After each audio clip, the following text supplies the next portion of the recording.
Hi everyone, in this section we are going to learn about backtracking, which is a very powerful concept in algorithmic problem solving.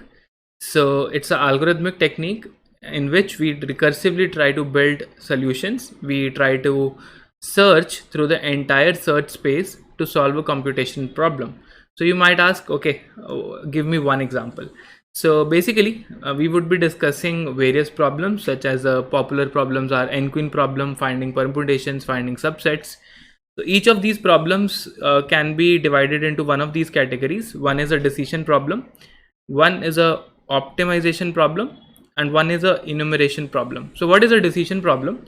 In a decision problem, we check for a feasible solution. For example, let's say you are given a grid, and in that particular grid, let's say there are certain cells that are blocked. Maybe this cell is blocked, this is blocked, this is blocked, and this is blocked, and you're standing here and you want to tell me whether it is feasible to start from this cell and reach this particular cell. Okay, so this is like a checking for a feasible solution. So you have to tell yes or no whether a solution is possible or not.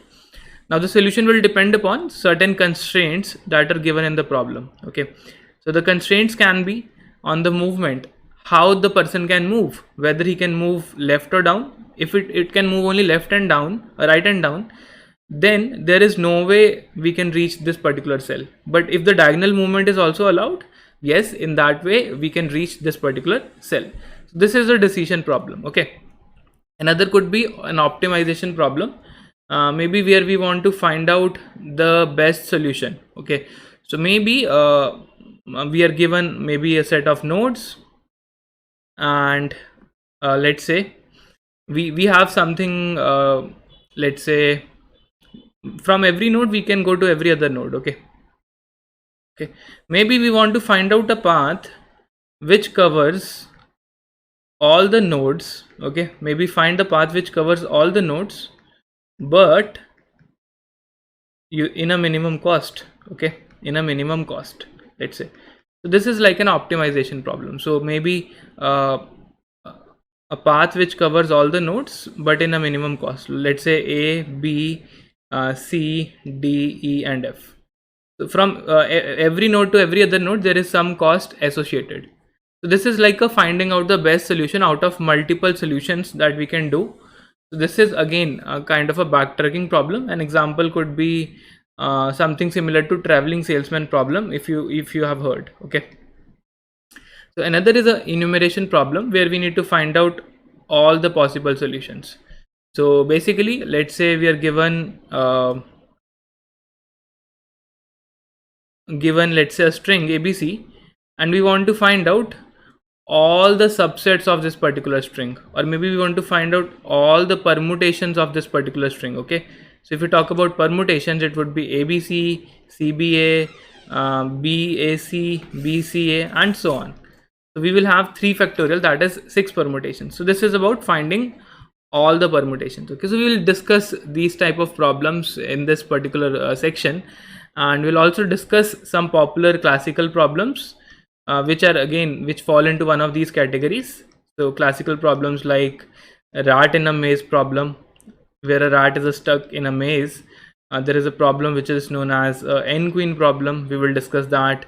Discuss phone keypad problem. We'll discuss Sudoku solver. Okay, so these are some common problems that you will find. There is knight's tour problem. Okay, so these are some common problems that you will often see in backtracking. There is not a lot of variety. If you understand and learn how to solve these basic problems, you can easily apply those concepts to new or unseen problems in backtracking if you encounter. Okay, so that's the end goal of this particular section, and I hope you would really learn a lot. Hi everyone, so now we are going to discuss the first problem, in which we need to find the subsets of a given string. Okay, so sample input is ABC, and you can see these are the possible subsets that we can have. So what is a subset? So subset is a small part of the string which may or may not contain continuous letters. Okay, so if we have, let's say, 3 letters, then for every letter we have 2 options. Either it will be a part of the subset or it will be not. It will be part of the subset or not. part of the subset or not. Okay, so that means we have 2 into 2 into 2, that is 8 number of options to create subsets. And you can see, if we exclude all, then it is a null subset. If we include all, then it is ABC. If we include BC, then it is BC. If we include AB, then it is AB. If we have this one, ignore this one, or take this one, then it is AC. Similarly, we have AB, ABC, AB. So these are the 8 possible options that we can have. Now we need an algorithm that computes this and prints all the subsets. So let's see how we can do it. So first of all, we are having an input array. Okay, so the idea here is, if you try to break this problem recursively, what you can do, in order to find subsets of ABC, I can say I will make this as a sub problem, finding subsets of the remaining string as a sub problem. Let's say this string starts from I, then from I plus 1 till the last is a sub problem that will be solved by recursion, and I'm only worried about what I can do at this particular point. So with A, I can actually make 2 copies, a subset in which A is present, a subset in which A is not present, and I can say, okay, go and find the subsets of BC. Okay, so null with subsets of BC. And how do you find subsets of BC? Let us say recursively we have the subsets of BC, so it would be B, or it would be C, or it would be BC, or it would be null. So if you append A with them, it would give you AB, it would give you AC, it would give you ABC, and it would give you A. And here also, if you find subsets of BC, it's BC, BC, and null.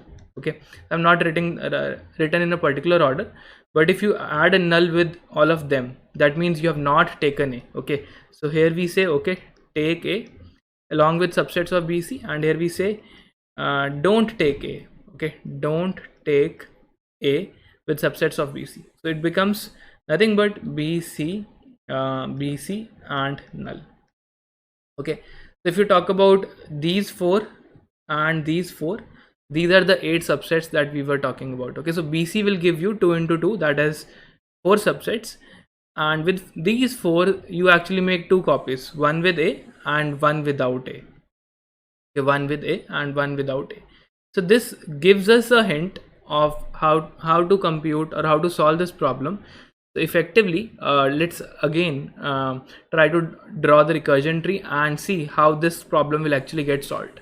So let's say we have this input array that is initially A, B, C, and a null here.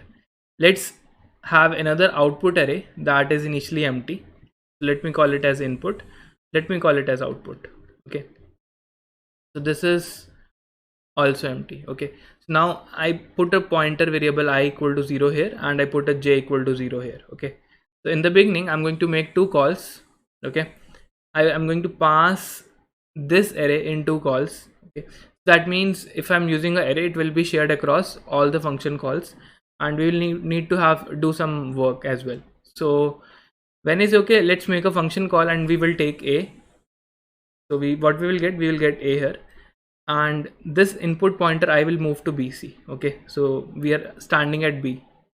So again, in this call, what we are going to do, and in this call that will happen a little later on, what we are going to do, we are not going to take A. So if you take A, then J will move to this index, and if you don't take A, J will still remain here. Okay, J will still remain here. So now what is going to happen, as we discussed, when you're going to come back from this call to this call will actually have a here, and when you're going to make this call will also have a here. Okay, but that A is not going to matter a lot because we are going to overwrite it. Okay, so I just make a dotted A here. We don't want to take this A, but it would be present because of the backtracking. The array is same across all the function calls. So now let us first focus on this call. So at this point, I is moved to one place ahead. I will go here, and J has also jumped one index ahead, because by reading one input letter, you have copied one letter in the output array. Okay, so now in this function call, what you're going to do, you're going to say, okay, I will take B and I will not take B, you will again make two function calls. If you take B, then B will come here, and if you don't take B, then this array would look something like this. Okay, and if you take B, the J will move one step ahead. Okay, then in the next function call, I would jump to one more step ahead. Okay, and similarly here also we will be doing the same calls. If you take B, it would look something like this. If you don't take B, it would look something like this. Okay, and now in the final step we have I which is equal to C. Some of you may ask, why are we drawing these calls in parallel? These calls will not be in parallel, they would be in the left to right order, but just that we will forget the state when we will come back to this particular point. I'm just drawing in parallel. Okay, so J will be here and J would be here. Okay, and if you take C here, it would be something like this, A, B, C, and J would jump here. If you don't take C, it would be like this, A, B, and you can see J would be here. If you take C, it would be like A, C. If you don't take C, it would be like A only. If you take C, it would be B, C, and if you don't take C, it would be like B. If you take C, it would be like C. If you don't take C, it would be like null. Okay, so this is going to be null array. So I've drawn it here. Okay, so now we are going to jump to the final call. In the final step, this I would be at this index I, that is null. So if it is null, we will put the null at the jth index and we will print this output. So we put a null here and we are going to print this. We put a null here and we are going to print this. But this is actually the recursion tree for this particular problem. Okay, but some of you may ask how these calls are being made in parallel. Okay, so what will happen is, firstly, now I will show you the exact flow how recursion actually will work. So firstly, this call will happen from here, this call will happen from here, this call will happen. So when you're in this particular call, rest everything is not happened yet. Okay, remember, rest everything is yet to happen. So from this step, this is how it is happening. Okay, so at this particular point, you have your J which is here, and you have accepted all the letters from the input, like we filled the array. So it is ABC null, but from this point we have done the printing. We will get our first output, that is ABC, and the base case will say return. So when we say return, we will go back one step back, we'll go one step back. Okay, so I've actually there would have been one more step like this one, ABC and null. So null was not here, and from here we go one step back, in which J is going to come here and J was actually here. So this is actually the base case. Okay, this is actually the base case. So I had less space to draw, so I drawed the base case in the same output, but there would be another call for the base case. So in the base case, we are putting a null, we are printing the output, and we are going back. So when you're going back, this array and this array are actually same, so you will actually have a null here. Okay, but J will be at this place. So from here you will say, okay, my work is done, I have printed whatever is to be done for the remaining output, and we will again go back.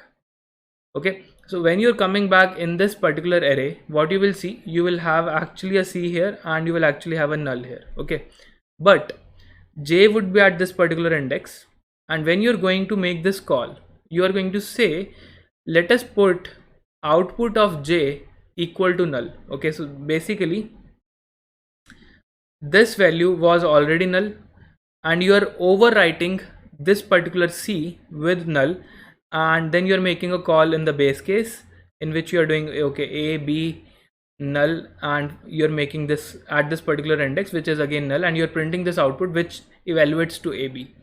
So again, when you're going to come back from here, this is actually going to be AB null null. That is what is going to you're going to see here, AB null null.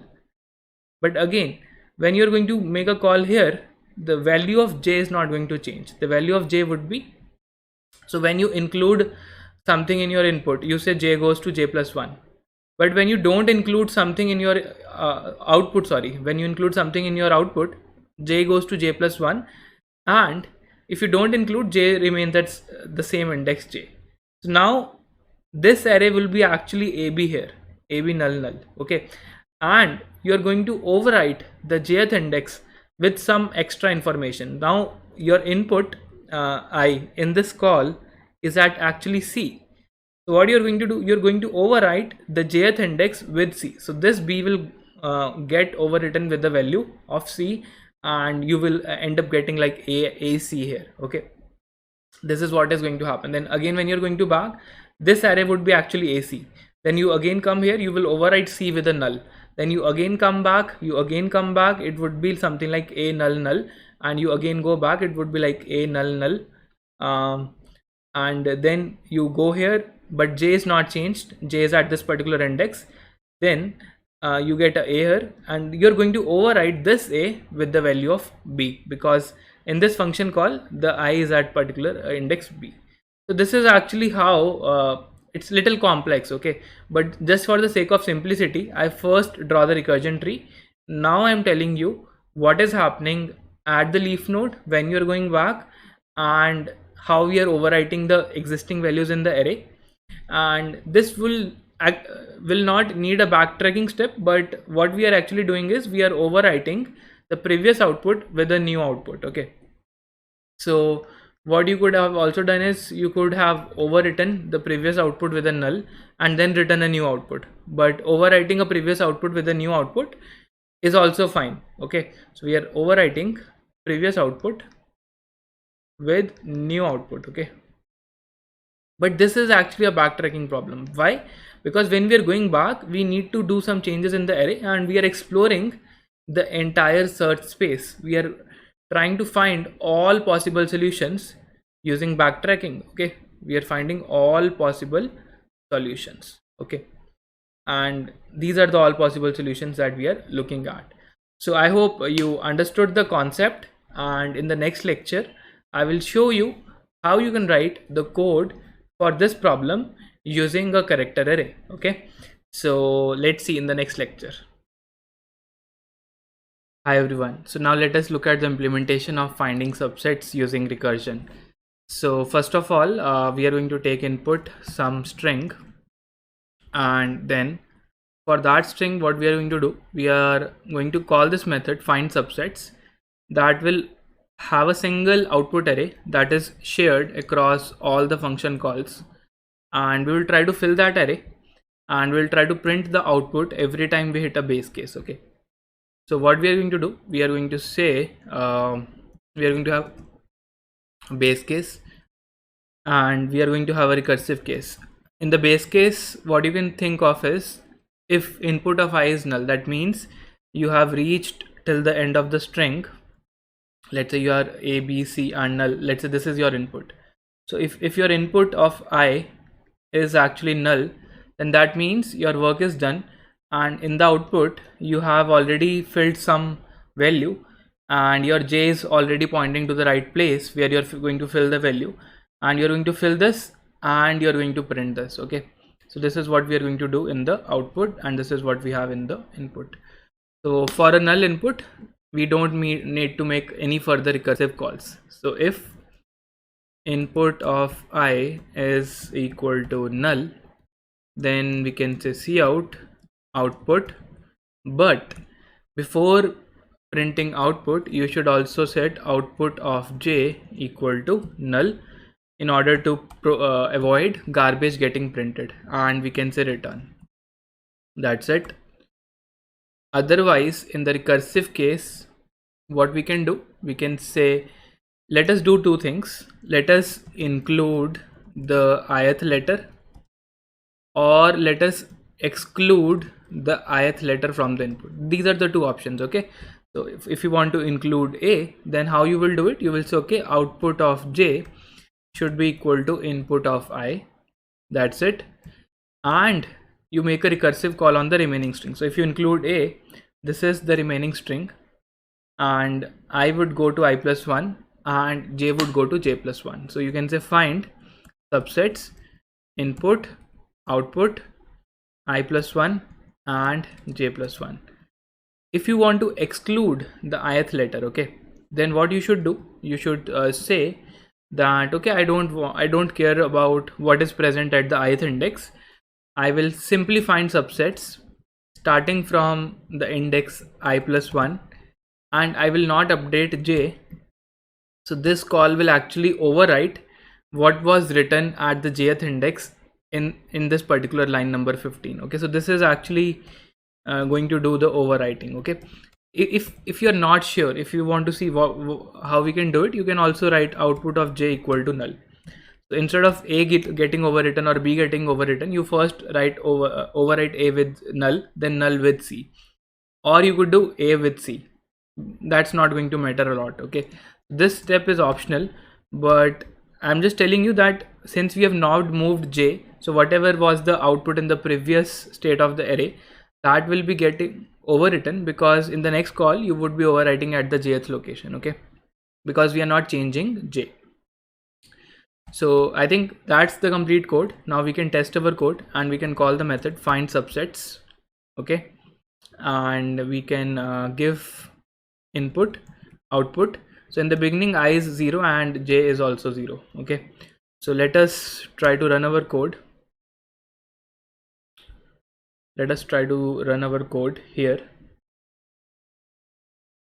and let me show you the input and output. So if I give abc, then you will see the output is abc, ab, ac, a, bc, b and c, and finally there is a null output as well, which is not visible. So maybe we can check if output of 0 is just null, then we can see out null, just to make sure that this null is visible like this. Okay, this is output. So we are getting a null at the last index, you can see. So now let me draw the recursion tree once again to explain how this code is going to work. So in the beginning we have an output array which is null, we have input string which is abc. So I is here, j is here. We say okay, let us make two calls. In the first call we say output of j equal to input of I, so it copies a here, and the next call will happen later on, but we are not copying anything, but this a will be a part of this a will go here, but j would be here. Okay, so just assuming that this is not there. Okay, so j would be here, and in this case j would be here. Okay, and again you make two calls. You say okay, either include b or don't include b. So if you include b, it would be ab. If you don't include b, it would be a. If you include b, it would be b. If you don't include b, it would be a null. If you include c, it would be abc. If you don't include, it would be ab. Okay, similarly ac and a, similarly bc and b, and c and null.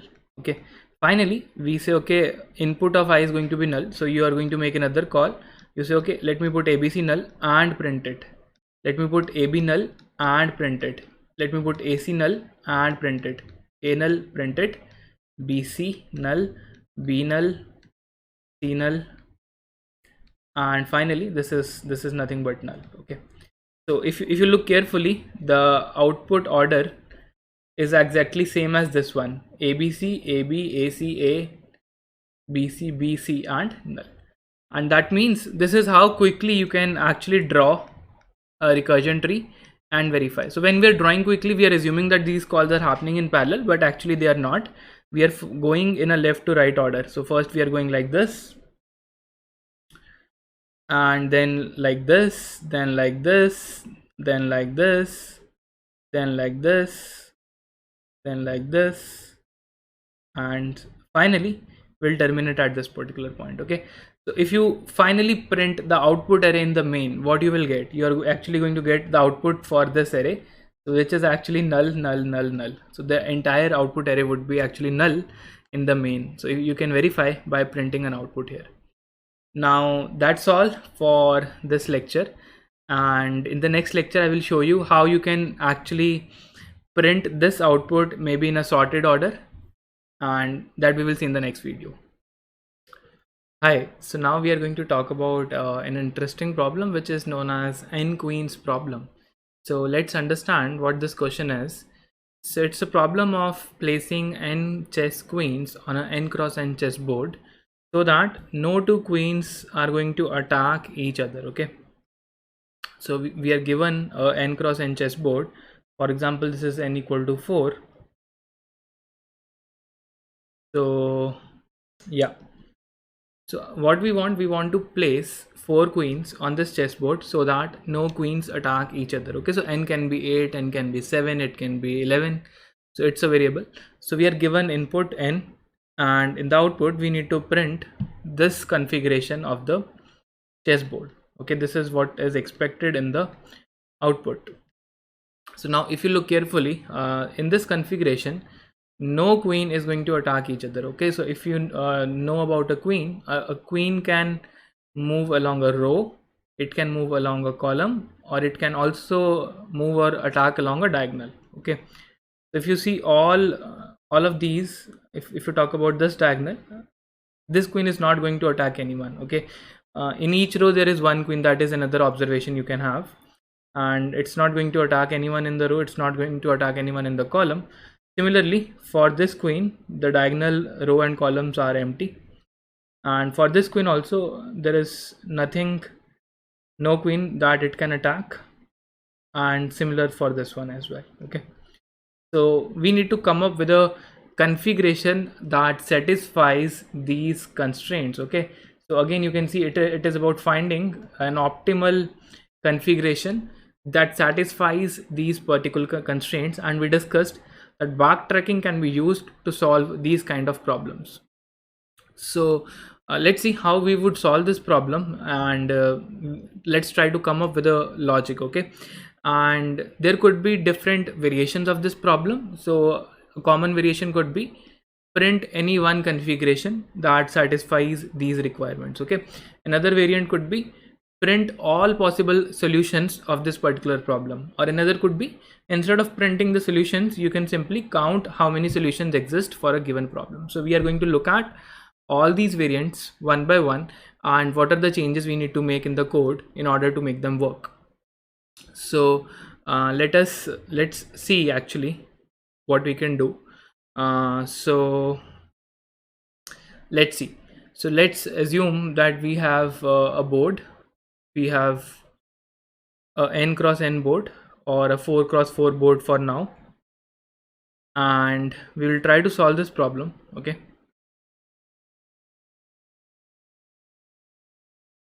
so what is the idea that, so firstly we need know that in every row, so let us fill this grid row by row. So in every row there would be one queen. Okay, so one queen per row. So what we need to do, we need to finalize at what index the queen should be placed in the ith row. This is what we need to think. So what may happen is, yeah, so let's see. So as we discussed, we need one queen for every row. Okay, so we need one queen for each row. So now let us try to start fixing queens in each row. So what I will do, I am starting at 0th row, and I will say, okay, let me place the queen in the first column and let me try to solve the remaining sub problem. So now what is the remaining sub problem? The remaining sub problem is actually this grid. Okay, this is the remaining sub problem. So what we can do, we can try to solve the problem for the next row, that is I equal to 1. So what we will do, we'll say, okay, let us go and try to place a queen at an optimal column in the current row. So what I will do, I will say, okay, I go here, can I place a queen here? The answer is no. Can I place a queen here? The answer is again no. Can I place a queen here? The answer is yes.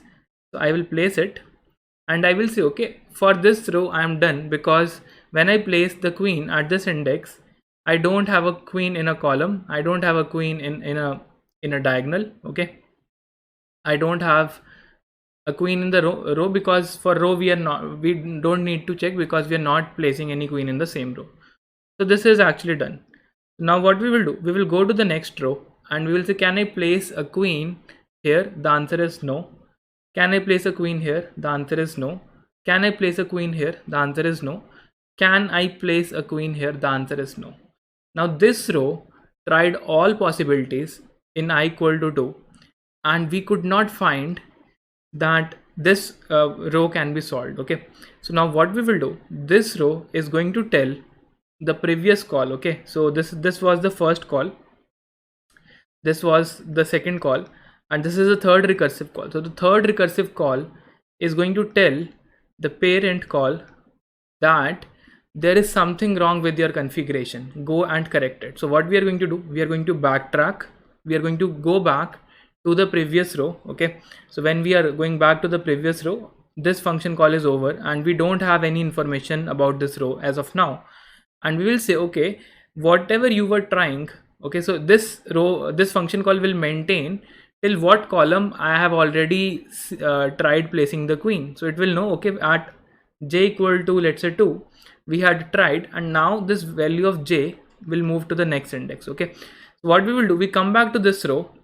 and we will erase our action that we did. So this step is actually going to be a backtracking step. So we are going to remove this queen from here and we are going to say this is not a optimal location, maybe you should place a queen here. Okay, so we place a queen here. Now again what we are going to do, we are going to again call on the next row. So can we place a queen here? The answer is no. Can we place a queen here? No. Can we place a queen here? No, because it's going to be attacked by this queen. Can we place her here? Answer is no. Again, what is going to happen? The third row is going to tell the second row that, okay, this configuration is not possible, there is something wrong that you have done. Okay, so it's going to, let's go back, let's backtrack, and again we are coming back here, and in this row we have already seen that, okay, the fourth column is also not suitable for the configuration. Okay, so what is going to happen, we have tried all possibilities in this row. When we have tried all possibilities in the current row and the solution is not possible, we are going to send a message to the previous row. So that message is false. Okay, that this is not possible, this is not possible.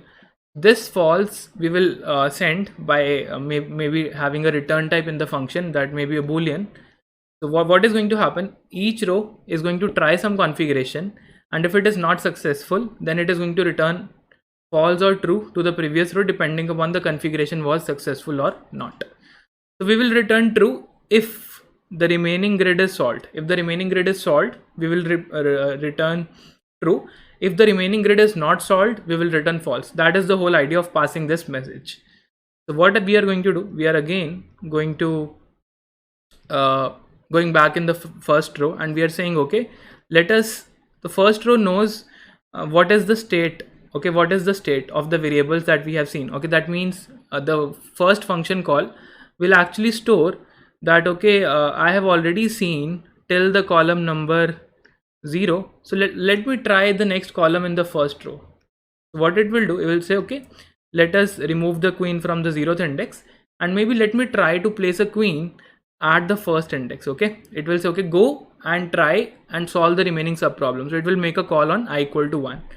So in this row, what we will do, we'll say, okay, this location is not possible, this location is not possible, this location is not possible, because if you place at these locations, it will be attacked by this queen. Okay, so what we will do, we'll place a queen here and we will make a call at I equal to 2.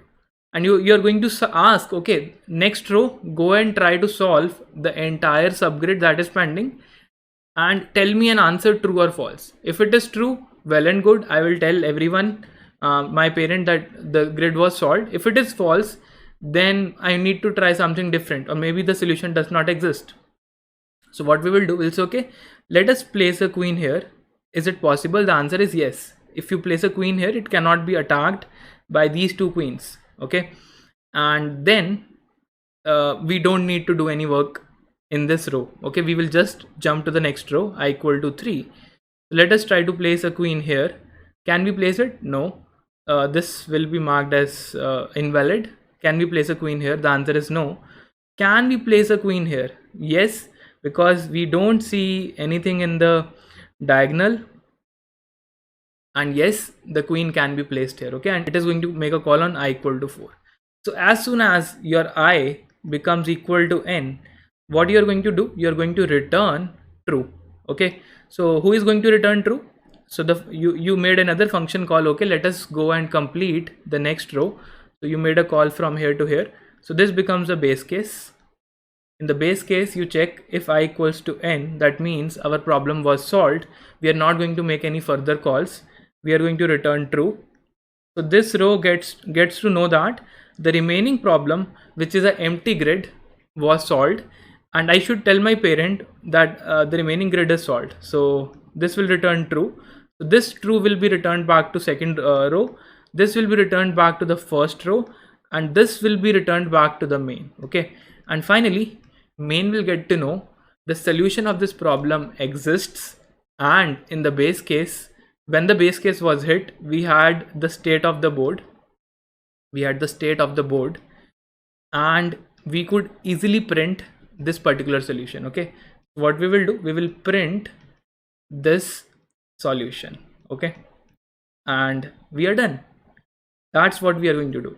So this is for the problem where we need to print one configuration. Okay, so where we need to print one configuration, or we need to check whether the configuration is possible or not. So this code will serve both the purposes, and we can solve this problem by this. Okay, so in the next lecture I will write the code. Along with it, we will try to understand how that code is going to work. So see you in the next video. Hi, so now we are going to look at the implementation of n-queen problem. So first of all, we will create a board. So let's say we have a maximum of 20 cross 20 board. Because for higher inputs, this code will not run because the complexity is huge, and maybe after 11 or 12 or 13, this is going to be very difficult to be processed in a 1 second. Okay, so we have a small board, let's say of 20 to 20. The input would be maximum, let's say 13 or 11. And we will take input the value of n. And now what we are going to do, we are going to create a function, let's say solve n queen, and let me show it to you. So we will have a boolean function, let's say solve n queen, and here we are going to give the value of n. We are going to give the board, and we are also going to give the current row in which we are currently are. Okay, because that is needed. And now we discussed about a base case, and we also discussed about the recursive case. In the recursive case, we said we will try to place a queen in every row.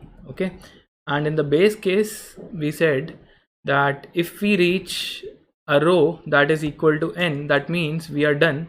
In this case, we will print the board and we will return. We will not make any further calls, and we will terminate our recursion from that particular base case. Okay, so maybe we can create a function void print board that is going to take input n and board, and yeah, so it is going to loop over all the rows, and it is going to iterate over all the columns. Then we are going to say cout board of ij. Okay, followed by space and followed by handle. So now in the base case, what we need to do, we simply need to call the method print board, and we give n and the board. That's it, we are done. But in the recursive case, we need to try every column. So what we will do, we will say, okay, let us say the column starts from 0, column is less than n, and we do j++. And here what we will do, we will say I need to check whether the current position is safe or not, whether the current ij is safe or not. So what does it mean by safe?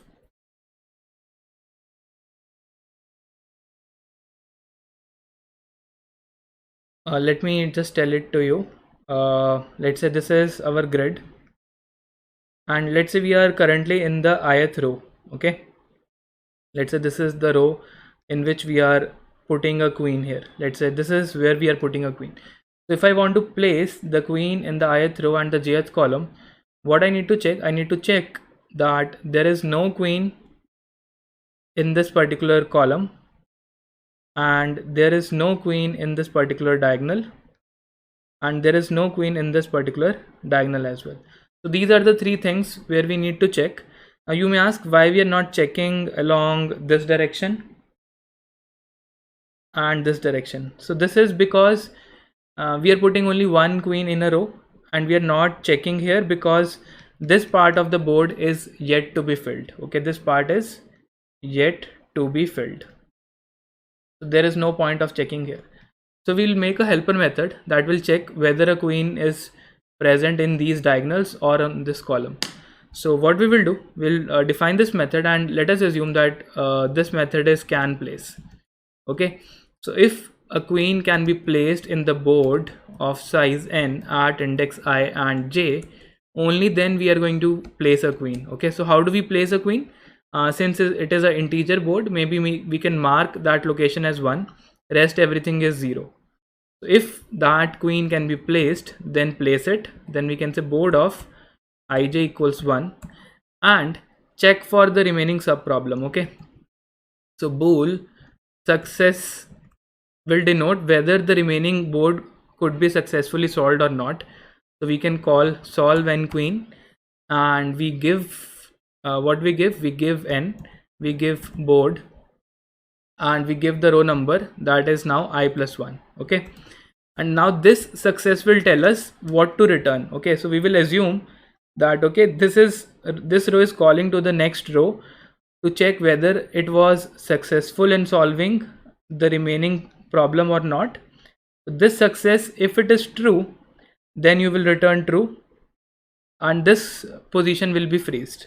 But if it is false, then you will try out the next position for the queen. If it is false, you will try out the next position, and if it is false and you move out of this particular row, then you will return false to the parent. Okay, to the parent function call. So look carefully. If you got success from the remaining grid, then you return true. Okay, I'm not writing else return false. I'm not writing like this, else return false, because this is not that we are going to do. If it is not success, then this loop will take j to the next location, and what you need to do, if it is not true, you already placed a queen here, but this is not the right location. Okay, so you need to backtrack, you need to update, you need to remove this. Okay, you made a function call, and I said backtracking code will come after the function call. That means you made a call here, this call returned false. That means you will update this queen index, you will put it here. Okay, so let us make board of ij equal to 0. That means we are removing this queen from here, and in the next iteration of this for loop, we are going to j equal to j plus 1, and we are putting a queen here. Okay, we are putting a queen at this particular index. Okay, we were putting a queen here, and then again we are going to make a call here and check for success. Maybe let us assume that this time we got a success. We are going to tell the parent call, okay, we got successful, and let's not make any changes, and let us propagate true back to the main. So this will give true, true, true, and so on. So this is how this problem is going to get solved. But now there is still one case that is left. That case is when you have finished the entire row and you could not place a queen successfully. That means if you somehow come out of this for loop, that means you will come out of this for loop if and only if there was no position in the row that could satisfy the constraints. Okay, that means there is something wrong with the parent, and you should tell the parent call that you need to update your location. So if this row returns a false, then that means something will get updated in the parent call. Maybe in the parent call the queen was here, then you will say let us remove this So this line of parent call will get executed, and in the next iteration j will take a next value and you will place a queen here, and again you will make a call on this row. Okay, and again you will start from 0 till n minus 1. Okay, so this is what is going to happen. So this is the complete backtracking code for the n queen problem. Now one thing is left, we need to implement this function can place board n ij. So let's implement this method as well. So what we are going to do, we are going to say so we are going to say bool can place, and I get the board, I get the n, I get the x comma y where I am placing a queen. Okay, so we need to check for the column first. So in the same column, for int k equal to 0, k less than, let's say, x, k plus plus, if board of k comma y, if this is equal to 1, we can return false. Okay, we can have left diagonal and we can have a check for the right diagonal as well. So what I'm going to do, I'm going to copy the variable, the coordinates in a variable ij, and I can check while I is greater than equal to 0 and j is greater than equal to 0, if board of ij, if this is equal to 1, then that means a queen is present and we should return false, and we should update I as I minus minus, j as j minus minus. And let us do the work for the right diagonal as well. So I is equal to x, j is equal to y, and I can put a loop while I is greater than equal to 0 and j is less than n. So don't worry, I will explain these conditions. If board of ij, if this is equal to 1, then we can say return false, and we can do I minus minus and j plus plus, and if none of these conditions is false, then we should return true. That means we could not find a queen in the column left diagonal or in the right diagonal, and we should return false. So let's see what we have done in the can place method. So we have this board, we have this row, we have this column, and here we have this as a queen. First we checked k equal to 0, k less than x. This is x row and the yth column. We are iterating from 0 till less than x. We are iterating over these rows, and the column is fixed as y. So we are iterating over this entire area. And if we could see there is a queen here, we would simply return false. Oh, sorry, this one. Then we are iterating from I equal to x, j equal to y, while this is greater than equal to 0. Basically till this particular point. We are saying we should not go beyond 0 0, because that would mean indices that don't exist in the board. So what we are doing, we are saying, okay, we have this cell xy, so we want to go to diagonally one step back. So that is, if this is ij, then this is I minus 1 and j minus 1. Then again we go one step back by doing I minus 1 and j minus 1. So this loop allows us to move in this particular diagonal. Similarly, the right loop allows us to move in this particular diagonal. Okay, so when we are going right, we are reducing the number of rows, but we are increasing the number of columns because we have to go towards right. But in the left, we have to reduce the number of columns as well. We are checking if we could find something in the left diagonal or in the right diagonal. We should return false. Okay, we should return false. And if all of these conditions, none of these conditions returns a false, we are going to return true. That means there was no such queen, and we can easily safely place a queen here. Okay, so this is the can place method. So quite a bit long code. So maybe let's try to solve n queen, and we give the value of n as n, and we give the board as board, and the starting row we can give I as 0. Okay, and let's give some input, maybe a 4x4 board, and let us try to, okay, we got, okay, we should return true, that okay, we could solve this problem. Okay, we have this as well. All right, so you can see we got one possible configuration, and if we look carefully, then this configuration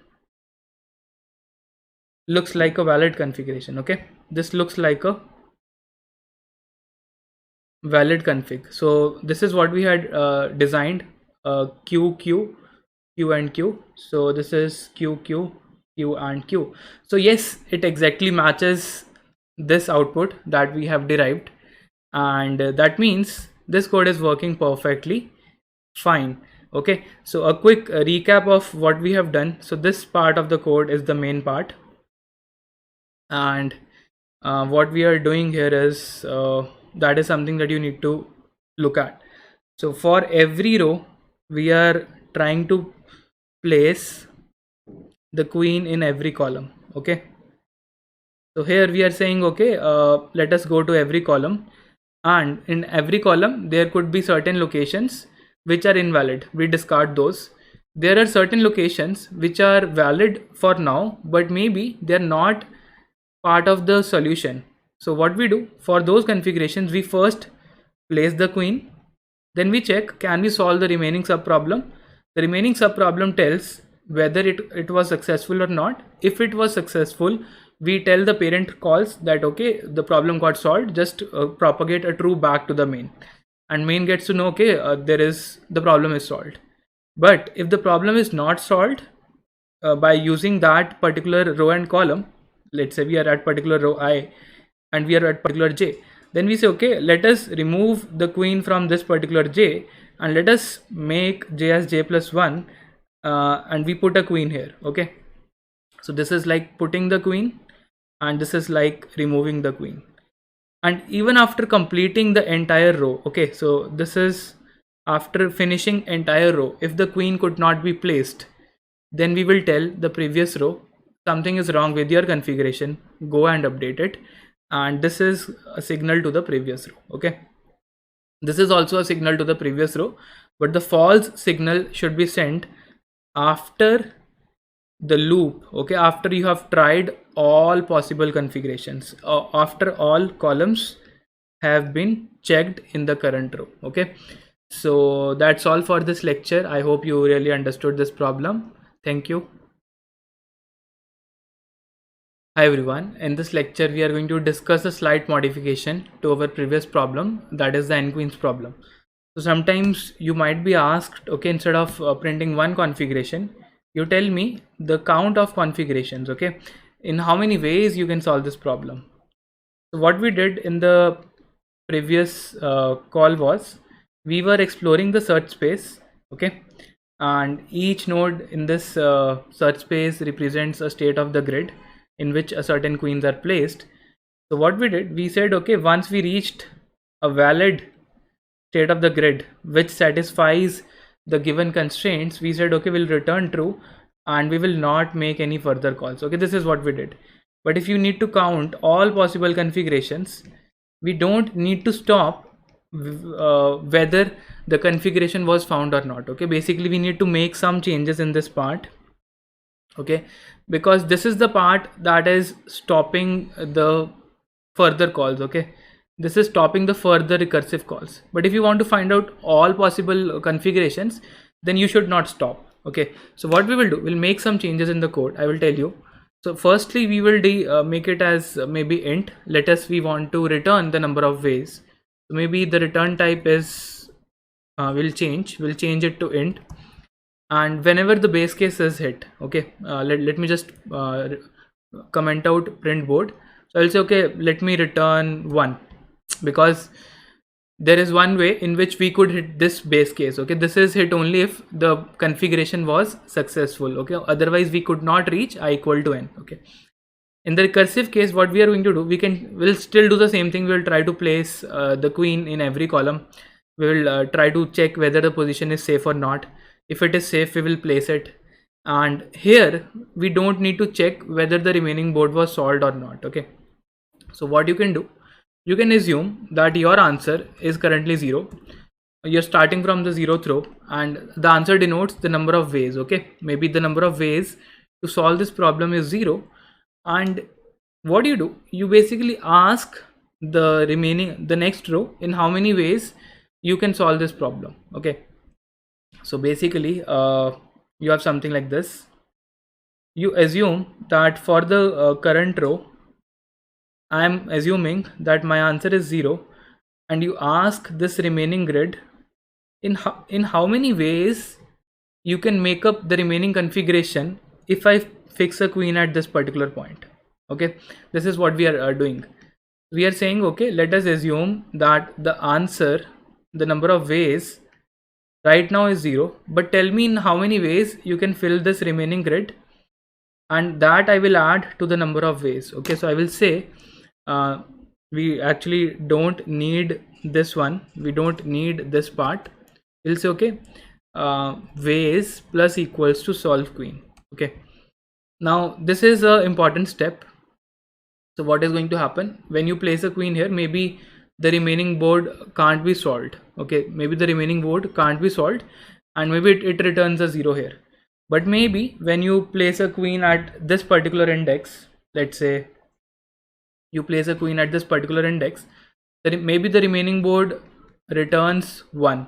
So you will add 1 to the ways. Maybe then you try to place a queen at this index, the remaining board again returns a 1. Maybe you add 1 here. Maybe you again place a queen here, the remaining board returns a 0 here. Okay, so maybe you will get, okay, there are 2 ways in which I can solve for this part of the board by putting queens at these locations. Okay, and it is also possible for some bigger board. Maybe the remaining board tells us that this subgrid can be filled in 8 ways. So we will add 8 to the answer that you are forming for this particular row. So each row will form its own answer. Okay, each row is going to form its own answer, and when you're going to total up, you're going to total up the answers for all the columns for a given row. We are going to add them up and we are going to return back to the main. Okay, this is what we are going to do. So this is exactly what we are going to do here. So we have already made the changes. Okay, so we assume that we don't know in how many ways we can solve the problem. We assumed our answer as 0 for every column. Whatever is the number of ways, we computed using a recursive call, and every time you hit a base case, you're going to get a 1. Now why this will work is because, let's say, from this board you make multiple calls. Okay, if you have 4 columns, you're going to make 4 calls. Maybe one time queen is here, another time it is here, another time it is here, another time it is here. Okay, so whatever these boards are going to return, maybe x, y, z and w, you're going to add them up, and this will actually go recursively. And this time I is 0, this time I is 1, this time I is 2, and this will happen till then. Okay, so in the some of these calls will lead to the base cases, and those some base cases would return 1, and some will not lead to base cases. Okay, some calls will not lead to base case. So in those calls, maybe the number of ways is 0 and you're returning ways as 0. So in some calls, this answer might be 0. Okay, so the valid base cases would return 1, and in the end you are actually summing up these ones, and here you will get a final answer 8 or 92 or whatever it is. Okay, all right, so maybe we should try to run this code. We should give change this output, see out the number of ways is to solve the n-queen problem is this, and here what we are doing, yeah, we are returning an integer. So let's run our code for n equal to 4, and you can see we have actually 2 ways, and I will tell you what are those ways. Okay, I will tell you what are those ways. Let us run the for n equal to 8. For this the answer should be 92. So let's see. Yes, we are getting the right answer. Okay, so let me go back here and let me tell you why this answer is 2 and how this code is working. Okay, so right now we are now discussing print all config. So the work we have done till this particular point in the explanation video, I'm going to just start on the top of that. Okay, what we discussed, first time we found this particular solution. Okay, so first time in this particular row we placed a queen at this location, but for this queen we got the number of ways as 0. Okay, so let us assume we already got an answer of 0 because no configuration was possible. But next time we placed a queen here, okay, and we made a call on this row, and for this row we are already on the last column. So this column is going to return, it is going to be like this: 0 plus 0 plus 0 plus 1. You could only found out one way when you placed a queen here. Okay, so it is actually going to return 1 to the previous row. Now what is going to happen? So this was the first solution that we found out. Now we are not going to stop after finding this particular solution. What we are going to do, we are going to say, okay, all right, we are done with the solution. Let us backtrack. Let us remove this queen from here and let us try to place a queen here. Okay, so here you can't place a queen. That means something is wrong. It's not a valid state. We will go back. So this will actually return a 0, and we are at this row now, and we say, okay, let us try to change the location of this particular queen. So we have already tried. Can we place here? The answer is no. Can we place here? The answer is no. Can we place here? The answer is no.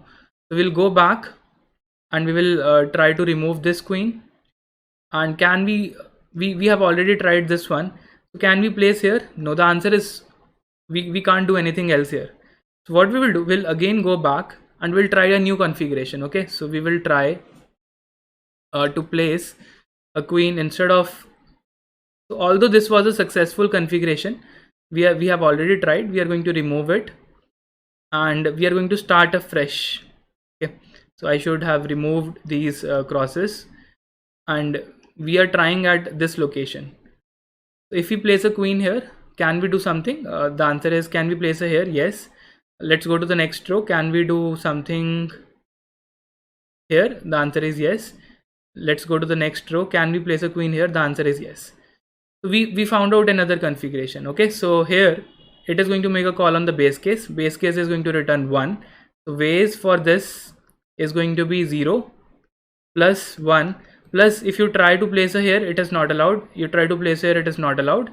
So it's going to be 0 plus 0. Okay, so it is going to tell the previous row there is one way that this row could have been solved. Okay, so this row can be solved in one way. This will tell us 0 plus 0 plus 0 plus, for this location we have one way, so 0 plus 0 plus 0 plus 1. So this will tell 1 to this call, and now this row will again try to place a queen here, which is not allowed. Here it is not allowed. Here it is not allowed. So it will be again 0 plus 0 plus 1. So it is again going to return another 1 here. So it would be like 0 plus 1 plus 1 plus. Now this row is going to try to place a queen here and do the work, but it is a symmetrical case. So it's again going to be 0. So you're going to get actually two ways. So effectively, the two ways that we are getting, they are mirror images of each other. Okay, you will see the configuration is mirror of each other. So I will just print this board for all the configurations by calling this method now, and I will show you the answer that, okay, these two configurations are actually same. Maybe we should call this solve n queen and then try to run. Okay, so if you now look carefully, that these two configurations are actually identical. They are mirror images of each other. Okay, so these two are mirrored, right? So that's why we are getting these two ways. So I hope you really understood this problem. So in every recursion problem, you need to see what to build and how to build. Okay, so here what we did, here we made this logic that for every row that is going to return some answer, the total number of ways would be the sum of each column. Let's say this has S1, this has S2, this has S3, this has S4. So the answer for row S1, S2, S3, S4, row I would be sum of S1, S2, S3, S4, which in turn depends upon the number of ways returned by the remaining subproblem by placing the queen at the jth column. Okay, that's what we are doing. Okay, so I hope you really understood these two variations as well, how to count all possible configurations and how to print all possible configurations. Okay, so this is something that we learned. Sorry, now I have added a very large number. This kind of a code will not work because the complexity of this code is going to be exponential. Okay, you can see it is going to take a lot of time, and we are going to get a TLE kind of a thing. Okay, so it's not going to run, but for a small value we can actually run this code. Okay, so you can see we are getting the answer for a 8x8 grid, and there are 92 such combinations which are possible. So one last thing was the complexity. What is the complexity of this code? Okay, any guesses you want to make? So what we are doing, for every row, what we are doing, we are picking one position. Okay, so we are picking one position in NC1 ways, and for each of these positions we are picking NC1 position from here, NC1 position from here, NC1 position from here. So this is nothing but n into n into n. How many times? We have n rows, n times. Okay, this is n raised to the power n. Okay, which is a very large exponential complexity. Hence this code will not work for larger values of n, and we can't actually solve for larger values of n. Okay, in a limited time. One small thing that you might be asked is there any tighter bound on the complexity? So one thing that we can think of is, once you have placed a queen in this particular row, you know that you will never place a queen in this column. Okay, so this you can skip in like order one time, and maybe you are trying the remaining n minus 1 combinations. Okay, so if you have n ways here, for the next row you have n minus 1 ways to pick the queen, for the next you have n minus 2. Okay, so in some sense it can be written as n into n minus 1 into n minus 2 into 1. So you can also say that order of n factorial, which is also an exponential complexity, this is a slightly tighter bound than order of n raised to the power n. Okay, so this is also fine. You can choose this as an option if you get a MCQ kind of a question as well. So that's all for this lecture. Thank you. Hi everyone. So now let's discuss another problem. It's generating brackets. Very interesting problem on generating strings. We need to write a function to generate all possible strings which contain n pairs of balanced parentheses. So we can use these opening and closing brackets to generate strings which contain n such pairs. Okay, so for example, if n is 2, we know we only have 2 such pairs, and these are the 2 pairs. Okay, so input will be a number, output will be these strings. Okay, so let's see one more example. Also, you cannot generate something like this because it's not a valid expression. Okay, or like this, these are not valid ones. So if n is 3, then we have 5 such pairs, and you can verify that all of the parentheses are balanced. That means opening is matching with the corresponding closing bracket. So one thing to observe is, if you have input of length n, or if input is 3, you need to fill 6 places. Okay, so can we apply the recursion funda to solve this problem recursively? How can we think recursion in such problems? So that is what we want to learn. So the idea is similar. What you can do, you fill one position with maybe an opening bracket or with a closing bracket, and you make a recursive call for the remaining part. Okay, now there is one problem. Okay, all the combinations are not valid. Okay, for example, a string cannot start with the closing bracket. So there are some rules that we need to think of while placing these brackets in the corresponding positions. Okay, so this is true. We can use recursion.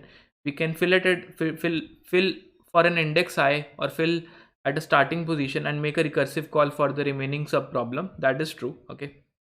So what are the rules we should keep in mind while filling these?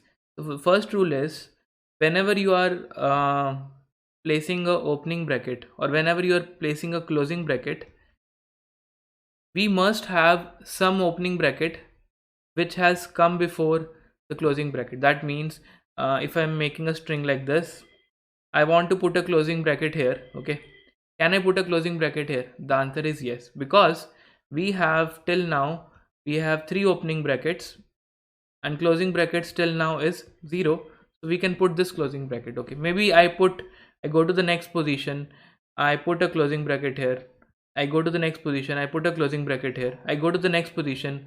Can I put a closing bracket here? The answer is no, because we had three opening and we had three closing till now, so we cannot put a closing bracket here. Okay, so let us say the value of n is 4, so in that case we will not put a closing bracket here. Okay, although we have both the options, but putting a closing bracket does not follow the rule that closing should come after opening bracket. Okay, so this is wrong.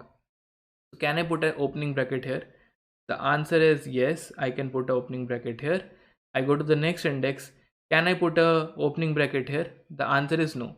Why? Because the count of opening bracket must be less than n if we want to place an opening bracket. Okay, so if you have uh, placed three opening brackets and n is 4, then you can add one. But if you have already placed 1 2 3 4 opening brackets, you cannot place one more opening bracket. Okay, so ultimately you will try placing a closing bracket. Can we put a closing bracket? The answer is yes, because opening is 4, closing is 3, so we can put a closing bracket here. So what I'm trying to say, you try to put both opening and closing, but one of these rules may restrict either placing an opening bracket or placing a closing bracket. Okay, so in order to just to simplify these rules, the count of close should be less than the count of current opening brackets, then you can place a closing bracket. And for opening bracket, the count of open should be less than the number of brackets you can place, that is n, then you can place an opening bracket. Okay, so these two are independent conditions. Okay, we have to check these two conditions independently. If one of these or both of these conditions are true, then you can place the corresponding brackets. Okay, so this is what we are going to do. Now let us try to solve this for a small example. Let's say we have n equals to 2 and I need to fill 4 positions. Okay, so in the beginning, can I put a closing bracket here? The answer is no. Can I put an opening bracket here? The answer is yes. We put an open. We make a call on this part. We are here. Can we put a closing bracket here? The answer is yes.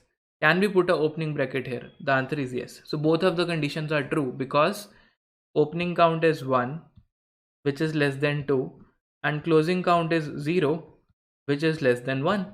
Okay, so we will make two calls, one for the opening bracket and one for the closing bracket. So we make call like this, and now we are left with this sub problem and this sub problem. So what we do here, can we put a opening bracket here? The answer is no. Can we could put a closing bracket here? The answer is yes. So we put a closing bracket here, we come here. Can we put a opening bracket? The answer is no. Can we put a closing bracket? The answer is yes. So we get this one. Okay, so we get the first output. And what about this? So opening is 1, closing is 1. Can we put a opening? Yes. Can we put a closing? The answer is no. So we can put an opening bracket here. Can we put a closing? No. Can we put a opening? No. Can we put a closing? Yes, we can put. So this is the second output that we get. Now you can see this is actually a brute force algorithm.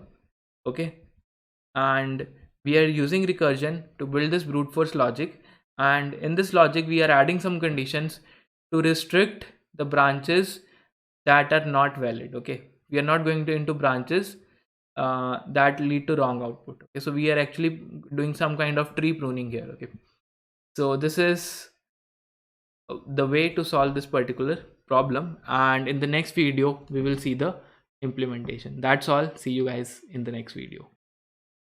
Hi everyone, welcome to another lecture on problem solving. And in this lecture, we are going to solve a very interesting problem, which is this Sudoku puzzle. Okay, so in this question, what we are given a partially filled Sudoku matrix. So it's a Sudoku game, and we need to write a function to fill the empty cells, and we should follow the Sudoku rules while filling the cells. Okay, so for the input part, you can assume that all the cells which are not filled, they will contain the value 0. So you need to replace these values which are 0 with some valid value. Okay, so there can be multiple solutions possible. We want to print one possible solution. Okay, so let me give you a quick recap of what we do in a Sudoku. Okay, so if it is a 9 cross 9 grid, then every row should contain the numbers from 1 to 9, and every column should also contain numbers from 1 to 9, and also every subgrid, which is a 3 by 3 subgrid in this case. Okay, so this subgrid, this subgrid, this subgrid, so they should also contain numbers from 1 to 9, and no number should repeat. Okay, so no number should repeat either in the row or in the column or in the subgrid. Okay, so if I give you one example, so maybe can you put 1 here?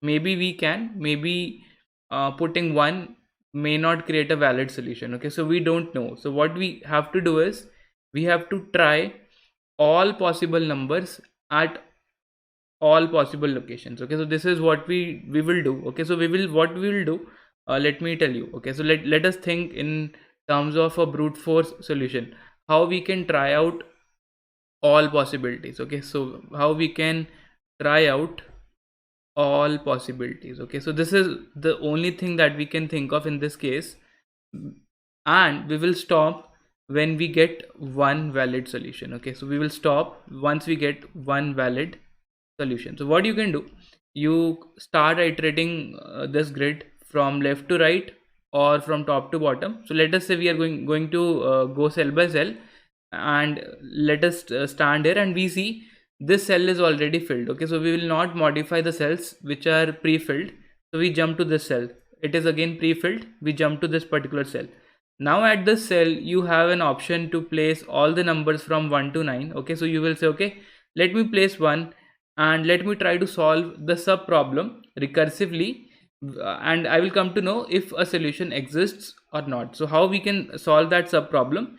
We can make a recursive call on this subgrid. Okay, so if the cell is I comma j, that means we are making a recursive call on I comma j plus 1. Okay, so we are making a recursive call on the next column, and recursion will do its work. So what it will do, it will say, okay, let me try to place a number here, and while placing a number here, what we will check, first we need to check whether that number is valid or not. So can we place 1 here? The answer is no, because 1 is already there in the row.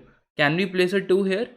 Maybe we can, maybe we can't. Okay, but by looking at this row, this column and this subgrid, we see 2 doesn't come. So let us place 2 and let us go to the next cell and try to solve the sub problem. So this will be the sub problem. Okay, so this will be the sub problem.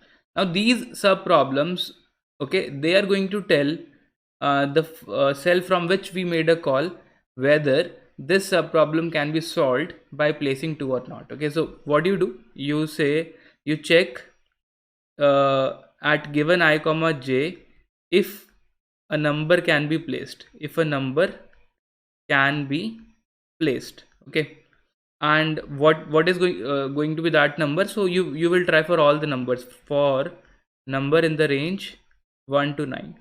You check at a given cell if this number can be placed. That means it doesn't occur in row, it doesn't occur in column, and it doesn't occur in the subgrid. Okay, if it can be placed, then you place it. That means you say array of I comma j equals to that number, and you solve the sub problem. Okay, so you maybe say solve I comma j plus 1, and now this sub problem will tell you whether the number that you placed is the right number for the optimal solution or not. Okay, so maybe 2 might not be the best number. Maybe we want to put 5 or 6 or 7 or 8 or 9, something else. Okay, so this function will tell you, okay, either this is going to be true or this is going to be false. You can make it a boolean function to tell whether the sub problem could be solved or not. Okay, if the sub problem could not be solved, you try the next number. If the sub problem can be solved, you return true. Okay, so what I will say, try next, if solve, return false. Okay, otherwise you can simply say return true. Okay, that means your problem could be easily solved. Okay, so return true otherwise. Okay, so try next basically means you go to the next step in the for loop and try to do the work for the next number. Okay, so this is how we are going to solve the problem. So I hope you got an idea. So the logic is very straightforward. The only thing is you need to think of corner cases. Okay, now let us also talk about base case. What would be the base case? Okay, so in the base case, you keep on going like this. Okay, one corner case, not the base case, but one corner case would be when you reach end of the row, you need to convert this call into this call. Okay, so you can put it something like this. If the column, that is j, becomes equal to 9, you go to the next row. That means you put I equal to 0 and I equal to I plus 1, and you put j equal to 0. So you do this step and you keep on going row by row this way, and finally you will end up at this particular row. Okay, so you will end up just after the last row, and if you reach this particular point, that means your problem has been solved. So your final case would be if I equals to 9, that is you have covered all the 9 rows numbered from 0 to 8. That means you are crossed the last row. Then you can simply say return true, that this problem can be solved. Okay, and one final case could be like this. If you could not get any number, okay, so if you have tried all the numbers that you have placed, you could not get any number, then what you will do? Okay, in that case you will say, okay, whatever number I have written, finally, okay, maybe you tried 1, it didn't work. Okay, let me just draw at this particular cell. You said, okay, let me put 1 here, it doesn't work. Let me put 2 here, doesn't work. Let me put 3, doesn't work. 4, 5, 6, 7, 8, 9, it doesn't work. Then what? Okay, so you have tried all the numbers here. Now what do you need to do? You need to go back and change some other cell. Okay, so in that case, if you have tried all possibilities at the current position, that means there could be some mistake in the beginning. Maybe you have put the wrong number in the previous call, or in the previous call, or in the previous call. You can simply say whatever number I have placed, just make it 0 because it doesn't work, and return false. Okay, and return false. So this we will do after this loop. Okay, so that means yeah, so that means we are going to do the backtracking here. Okay, we are going to go back and do some corrections. Okay, we are going to go back and do some corrections. Okay, so this is a very high level logic, and I will again give you a quick recap of what we are thinking of, what we are going to do. So the idea is, you go to every cell, you place a number, you start with 1. If 1 can be placed, you place 1. If 1 cannot be placed, you place 2. Maybe 2 can be placed, but 2 is not the right number. So how you will come to know that? By making a recursive call on the sub problem. This sub problem will tell you whether 2 is right. If it says 2 is right, you tell its parent or the previous function call that, okay, this problem can be solved. Okay, if this says no, you cannot place 2 because I cannot solve the subgrid, then you say, okay, no, let me try with 3, but 3 cannot be placed. So you just skip 3 and you go with 4. You check 4 cannot 4 is not coming in the row, 4 is not coming in the column, 4 is not coming in the subgrid. You place 4, you make a recursive call. That recursive call tell you whether you could solve the problem or not. If let's say it's again says false, you put 5, 5 cannot be placed. You go to 6, 6 cannot be placed because it is here. You go to 7, 7 cannot be placed because it is in the row. You go to 8, 8 cannot be placed because it is in the column. You go to 9, 9 cannot be placed because it is in the subgrid. Now what? Okay, you still have a number 4 here, and you need to remove this number. You want to make it 0, and you need to go back. Okay, maybe you had an empty cell here, but if in this case it doesn't work, you will say, okay, return false. So this returns false here, this returns false here, this returns false here, and this basically tells the function that no such solution exists. Okay, so this is how it is going to do the backtracking, and this solution is going to really work well. So in the next video, let us see the implementation with the recursion and a backtracking approach. Okay, so thank you. Hello everyone, let's understand what are Hamiltonian paths. So a Hamiltonian path is a path in a directed or undirected graph that visits each vertex exactly once. The problem to check whether a graph, which is undirected or directed, contains a Hamiltonian path is an NP complete problem. So is the problem of finding all Hamiltonian path in the graph, right? So the Hamiltonian path is a very simple thing. It's a normal path where we have to visit every vertex exactly once. That means I cannot visit any vertex twice, correct? So for example, as per this graph, if I start from 0, let's say I go to 1, I go to 2, and I go to 3. So I have visited all the vertex exactly once, right? So there's no condition for edge, right? You may leave some edges in the path, of course. And yeah, now let's say if I start from 1, I let's say I go to 2, I go to 3, but then I will not be able to go to 0 without going through 1, right? So it will be 1 and then 0. So this is not a Hamiltonian path, correct? Why is this not a Hamiltonian path? Because the simple reason, I'm visiting 1 twice. I have to visit every vertex exactly once, correct? And there can be other Hamiltonian paths here as well. So starting from 1, I will not get any Hamiltonian path, but starting from 3, yes, I can get it. 3 2 1 0, correct? Right. So there can be various, like many Hamiltonian paths in a particular graph. And what we have to do is we just have to check that if I have been given a graph, will there be a Hamiltonian path in it or not? I just have to check whether there will be a path or not, nothing else, right? So what's the best way to do that, right? So before moving forward, let's understand the brute force approach. So what will be the brute force approach to check if a Hamiltonian path exists or not?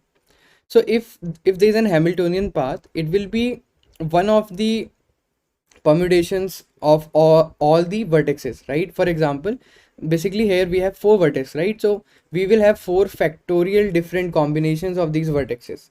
There can be 4 factorial different paths. So for all the paths, what I can do is I can go and try it out. Let's say this is one of the examples.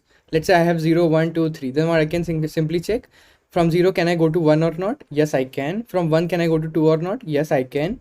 From 2 can I go to 3 or not? And from 3 can I from 3 I don't have to go anywhere, correct? So what I can do is for every consecutive pair of all the 4 factorial different combinations, what I can do is I can check for all the consecutive pairs, like there's an edge between these pairs or not. If there's an edge between these pairs, that means the answer is possible, right? So that is a brute force solution. And what is the time complexity of this solution that we'll have?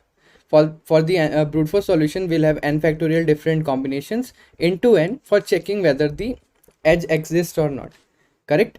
So this is a very high complexity solution, that is the brute force solution. But can we do better? Yes, we can try and do the backtrack solution. Of course, there are other solutions for this problem. For example, there is a solution which is recursive, right? I'm not saying it is backtracking, but it is recursive solution. We'll see this recursive solution in the later sections in DP with bit mask section of this course, right? So that's a recursive plus memory solution that we'll see. And then after that, we can also see in the follow-up problem that I have taken DP with bit mask. There we have used dynamic programming and took help of bit mask to solve the same problem, right? Which reduces down the complexity even further, right? So yeah, but before moving there, let's just concentrate on the backtracking solution. So for the backtracking solution, what can I do? What is the best way to backtrack and figure out whether a Hamiltonian path exists or not? So it's very simple, right? I can start from any node. right? Or I can start from every node, right? So let's start from 0, and then what I'll do is I'll just keep a visited array, right? I can keep a visited array. For example, let's say this is a visited array and this tells me whether a node is visited or not, so that I don't visit it again, correct? So initially, let's say the array is filled with zeros, and finally I'll initially start from 0. I'll just perform the backtrack. Basically, I will perform the recursion. I'll go deeper inside, and when I'm visiting a node, when I'm on a particular vertex, I'll mark it as visited so that I don't visit it again, correct? And also I'll keep a count of the number of nodes that I've visited, right? So count of nodes or vertices that I have visited yet. Cool. And then let's do a dry run over here so that there's no confusion on what's happening. Let's let it take some 3-4 more minutes. Cool. So what I'll do is I'll start from 0. Let's say I'm on 0. I'll mark it as visited, right? So let's mark it as visited. So I'm just removing zeros from all. So I've marked this 0 as visited. Now what I'll do is the count of the nodes have been 1. That means the number of nodes I visited is 1. Now from 0 I can go to 1 because 1 was not visited. So I'll just go to 1. Then from 1 I can go to 2, correct? And from 2 I can go to 3 because it was not visited. So here you will see that the count of node in the end will be 4, right? That means I've visited all the uh, nodes in my graph. So here I'll get an Hamiltonian path. Now let's try a different approach, which is starting from 1. Let's say I'm starting from 1, node number 1. So I'll mark it as visited. The number of nodes I visited is 1. Then from 1 I can go to 0 also, I can go to 2 also, I can go to 3 also, right? So let's go to 0. So from 1 I am moving to 0. I'll mark it as visited. So the number of nodes that I visited is 2. Then I'll come back, right? So what is the meaning of coming back? That means if I'm going from 1 to 0, I'm going to come back. So coming back means I'll mark it as unvisited again. This is the most important part, because let's say this was also an edge, right?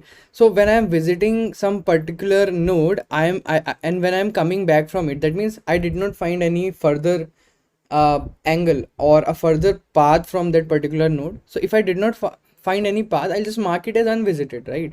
So when I visit a node, I'll mark it as visited, and when I come back, when I return back from that node, I'll simply mark it as unvisited. This is the most important part of this backtracking, right? That if you are going through a path, that's good, go on, find the path. If it exists, that's great, return true. Otherwise, if you don't find it, you unvisit it, you unmark the same thing, or you change its value to something else. That means I did not go through the right path. I'll come back and I'll try going on to the different path, right? So I'll simply unvisit it, right? So the solution is very simple. Go to a node, or let's call it DFS only, or we can call it backtrack, right? Or let's call it path. So I'll write a function called path, and in this what I'll do is whenever I'm going to any node, I'll mark it as visited. I'll go to some other nodes, let's say path of x, that means all the other which were connected to it, and visited of x is 0, correct? That means it was not visited. I'll just go and visit it, and also increment the count. I have to keep this count, otherwise I have to just check again and again that how many nodes are visited. So what's better, just to keep a count. And finally, when I'm coming back from when I'm just returning back from that node, I'll simply mark it as unvisited. Cool. So in the next problem, in the next tutorial, let's just implement it. Right, so let's code the solution to this problem, and here we can see that I have taken the input. So initially we have n, then we have m, the number of vertex and the number of edges. So for all the edges, I've just taken x and y as the input, and I pushed it into my adjacency list of the graph. Cool. So now what we have to do is we have graph ready, and we just have to traverse the graph, right? So let's code a function called paths, right? And yeah, so let's make it a void function and let's call it paths. What will happen, I'll simply say we will pass two values to it, current and count. Okay, so before moving there, let's just finalize this part, right? So I'll start from 0, I'll go till n, and I'll say, okay, find the path that is starting from I. That means I'm just asking it to go over all the paths which starts from I, and initially I'll pass the count as 1. That means there is one vertex that has been visited, that is I, right? So when I'm moving, I'm going to a vertex, I'll just mark it as visited. Okay, I haven't taken the visited array. Let's take it quickly. Visited and cool. So when I'm going to a vertex, I'll mark it as visited, and then leaving it, I'll simply mark it as unvisited. Correct. So in the middle, what we'll do is we'll just perform this backtracking, and what I'll simply say is if I have not visited X, that means just go and visit it, right? So just go and visit X, and count will be count plus 1. Correct. And what will be the base case? The base case will be nothing but if I have visited all the nodes, right? That means the count, if this count, the number of nodes visited is equals to n, that means I have visited all the nodes. That means I have visited all the node and exactly once. Why once? Because I have never went to any node twice. Because it was, if it was marked visited, then I'm not going on it again. Correct. So I'm never visiting any vertex twice, and I'm visiting all the vertex exactly once. So if current is equals to n, I'll simply say Hamiltonian path is equals to true. That means there was an Hamiltonian path, and let's just take this variable called Hamiltonian path.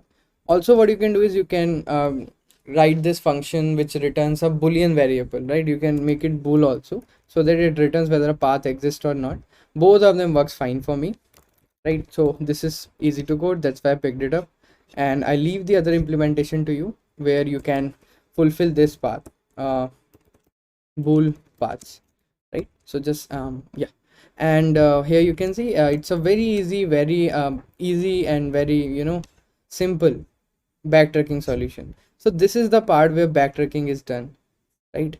Okay, so I think this should be over here, right? Because okay, this should be over here only, because if I'm marking any node as visited, I will have to mark it as unvisited.